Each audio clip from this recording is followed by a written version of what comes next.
Well, our next guest is a true Renaissance man who has been a designer, actor, host, writer, and producer for 4 decades. A long and impressive career, and after dressing some of the most famous celebrities, he became a champion of accessible fashion. Tonight, he is sharing his remarkable story, his story of success, at an event called An Evening with Isaac Mizrahi, benefiting the Jung Center.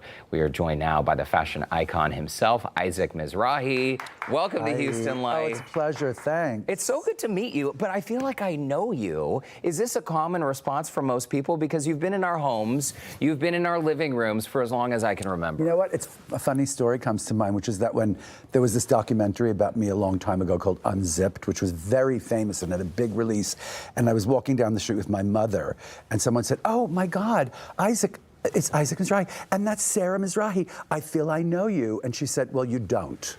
You know, she said that to this person. And it was so funny because people who don't, you know, the thing is, it's like, I don't know you, but I would love to know you. Wow. It's nice to meet you. Yeah. I didn't mean that to be, I meant that to just be like a funny joke. No. To be an ice-breaking funny joke. No, it's good. It's a very, Okay. I'm still thinking about your mom and, know, and right. imagining how She's I would really- respond if someone said, no, I know. you Well, don't no, know you me. don't. Oh, Okay. look, there she is. There she is. Well, that is in 1962 or something when I was you. first born. I mean, Yeah, you're both beautiful. Talk to us Oh. about what it was like growing up Jewish. I've read that growing up gay and Jewish, gay was so taboo. Yeah. It was such a homophobic time back then that it was not even discussed. Is that right? Yeah, I mean, it was a complete, you were like a persona non grata, like you didn't exist as a gay person. And it's funny, you know, you were supposed to exist as a different person in those days, right? And I lived with that my whole life. And I'm not sure if you went through this, but, you know, it was kind of, eventually I came out, right? In my late teens, I was about 18 or something, and they understood that I was gay. Not my dad. My dad I could never tell because he was just not gonna have any of that. My mom and my sisters knew, and there was always this kind of hush thing. And then my dad died when I was very young, and I never got to tell him. But the funny thing is that I was always expected at family things, and I went because, you know, but the thing is you can't talk, you're not supposed to, you have to be this other person to go to those family events. Like you know? bring a girlfriend or something? Well, not really, no, but still you can't talk about, as a matter of fact, you know, I finally met this wonderful person about 20 years ago, Arnold. We've been together for 20 years. We finally got married about 10 years ago. And Congratulations. you know, the thing is, my sisters really like him. They don't really know him because we're not that close anymore, but it was always this weird implication that we couldn't really come to things together. Like, you know, I'd be invited, but he wouldn't be invited. You know what I mean? So it was just, and I was supposed to fathom why that was okay because of the religion. The religion states that it's not okay to be, as you well know, right? The religion just states plainly that, you know, homosexuality is not tolerated or permitted. So I was supposed to kind of understand that they were kind of, you know, that they loved me, but they didn't really know how to deal with me. And they were straddling two worlds of wanting to be, you know, honoring the faith, but also honoring their son. You know, it's such a relatable story, I think, for so many young people, myself included. I grew up in Salt Lake City, and you know, that's a story a lot of our viewers know. How do you think, Isaac, that shaped your life and career? Because we do see a lot of LGBTQ plus folks in creative fields, and maybe they spent more time, I don't know, alone with their thoughts at home? Yeah, and the thing is, I feel like it was part of what fueled my work ethic. You know, like escape was a big part of my childhood, you know, and escape was a big part of why I sort of dove so hard into creating stuff. You know, I was a musician when I was a kid. I made puppets when I was a kid. I had this puppet theater in the garage. I was crazy. I did female impersonations at 8 for anybody who would, I mean, it was a nutty thing. And let me tell you something, this was not something that was a source of pride for the Mizrahi family when, you know, 1970s when I was growing up. Absolutely not proud of that fact. But they kind of were good at looking the other way, you know. And I'm not exactly sure what they might have said. You know, it's like if it's like 1972 and your 10-year-old son is doing Shirley Bassey in the garage, you know, like, do you say, you know, when you start off, you should start off with Diamonds Are Forever, because that's a crowd pleaser. You know what I mean? It's, honestly, I'm not sure what my mother was supposed to do. Oh my gosh, Isaac. I know, but well, and it's we laugh about it now, but I know this is very painful for a lot of families and for a lot of young people, and even today. I mean, that's a part of your history today that stays with you. I have to tell you, I was resilient. I don't know what it was. I was always, because you know, in yeshiva, you're told, like, you're supposed to stone gay people, like you throw stones at them until they die, right? And I couldn't believe that I was not. I mean, I thought to myself, what God in this heaven would ever be so awful as to create me as this gay person and then want me to die because of it? It just never made any sense, you know?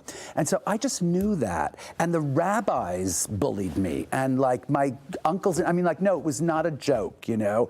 And I was just resilient. I knew that they were wrong and that I was something, not necessarily right or wrong, but just I knew there was some truth to who I was. And I just knew that. And I worry about young people who don't understand that truth. And you know, today I worry so much more, because at the same time that, like, we're really pushing the boundaries of sexual orientation, thank God, you know, after all these years, trans is a word that we live with now. I can't tell you, like, if we thought that gay was a word that was, you know, taboo in the 1970s, 80s, 90s, 2000s.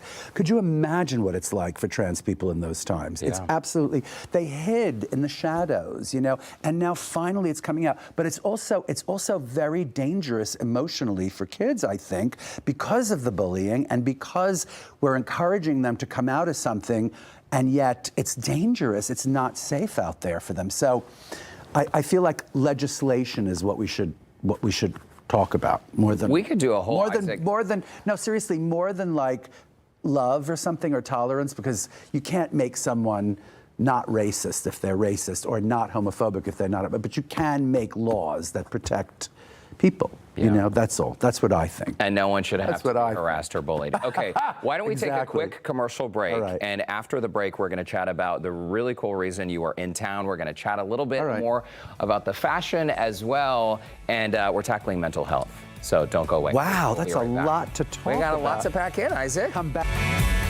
Welcome back to Houston Life. Just here chatting with legendary designer, best-selling author, talk show host, Isaac Mizrahi. Your list of accolades goes on and on and on. So he is in town tonight for an event benefiting the Jung Center. For 63 years, the Jung Center has been raising awareness and support for those with mental health issues. And we were just chatting before the break about the underdog. You want to really be sure that people have the best chance at life, and that's part of the reason why you're here. Yeah, and you know, part of like all of the pre-talking that I've done about this event has been about my kind of my affiliation with the subject of therapy, you know, and psychotherapy. Because speaking of my youth, when I was in first grade at this crazy yeshiva where I just didn't belong, but where my parents felt it was very, very necessary for me to stay, you know, they made an ultimatum, which was that I wouldn't be allowed back in the school unless I started therapy, you know. Oh, wow. By the way, we love the Jews because they are pro-therapy. They just are.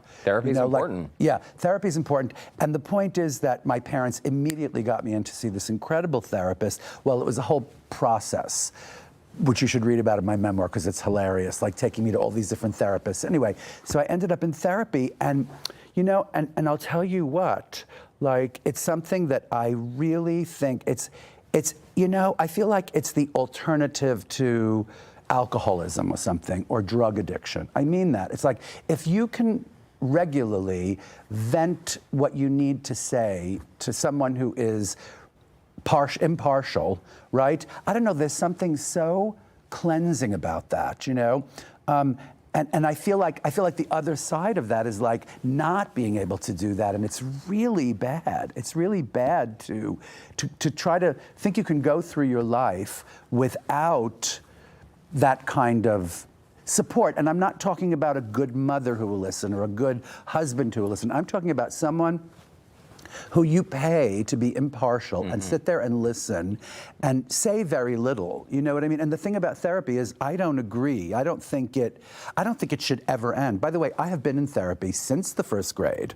I have been in therapy my entire life, mostly. I mean, I took a year off here and there, but yeah. I swear to God, I love it. I just think it's the greatest thing. An impartial listening ear. And by the way, the person can't be bored. Because if you talk to your friends and you tell them all your shit, they're going to start being bored. So be careful, you know. That's a very good point. Uh-oh, here comes Isaac. He's going to bore us again. God, I doubt any of your friends ever said that. Again? Okay, you have designed clothing for Nicole Kidman, Sarah Jessica Parker, Diane Sawyer, Meryl Streep, Diane Keaton, Hillary Clinton, Michelle Obama, Elizabeth Taylor. I mean, what is next for you? Is there anything you cannot do? This truly is incredible that, first of all, I love your transparency and you share your pain and struggles growing up. But truly, it is an inspiration watching you work because, Isaac, you have found your calling. I know you know that. I don't need to tell you that. But do you ever take a second and even just sit back to reflect on all the things you've done? You know, rarely. I do rarely. I have to say, like, as I get a little bit older, I don't know, it's a funny thing, I allow myself this kind of opportunity to kind of sit down and go, hey, you know, I did that. But if you make that a habit, it's not such a good habit. I don't like to look at what I've done, and I especially don't like to sort of pat myself on the back about what I've done, because I have so much to do, you know, and so there's that less time or something, you know, when you use the time to kind of go, hey, I'm so great. Yeah. You know, I'm not a celebrator either. I don't really have parties, you know. And it's funny, my husband isn't either. We keep thinking we're going to have some kind of, because we got married, we went to City Hall and that was it. And that we was never 10 had a years wedding. ago? That was in 2011 when it became a national holiday, I was going to say. The National Gay Wedding Day. But anyway, we should have that. We should have that. It would be a smart day. But we got married and we just went to our little place that we have in Bridgehampton, and that was it. And we keep thinking, oh, we're going to have a fabulous giant event, and I don't know. It's just I'm not the person who celebrates. You know, every time I come to a big landmark birthday, well, first of all, some tragedy takes place. You know, there was 9/11, and then there was the COVID thing. I mean, like, we always have our main birthdays during, like, you know, Superstorm Sandy. During tragic times. Yeah, exactly. Yeah, tragic times. My mom's birthday is today. It's a milestone birthday. I cannot tell you how old she is, but she refused to let us have a party, Isaac. Is she an Aries? Well, is she a Pisces? I'm an Aries, and I'm April 1st. Right. So what's the date? I think she's an Aries. I don't know. Someone Googling this. We're going to look this up. Happy birthday, Mom. She might be an Aries, too. Isaac, we want to tell people, she might be, that the event tonight is happening at the River Oaks Country Club. So you can go either in person or virtually. It happens at 6:30 p.m. And it is aptly titled An Interview with Isaac Mizrahi. I mean, or an evening, rather, with Isaac Mizrahi, benefiting the Jung Center. So grab those tickets in person or attend virtually, HoustonLife.tv. And again, this is all to support the Jung Center's work improving mental health support in our community. Isaac Mizrahi, it's great to see you. Thank you. It's great to see you, too. Thanks for stopping by Houston Life.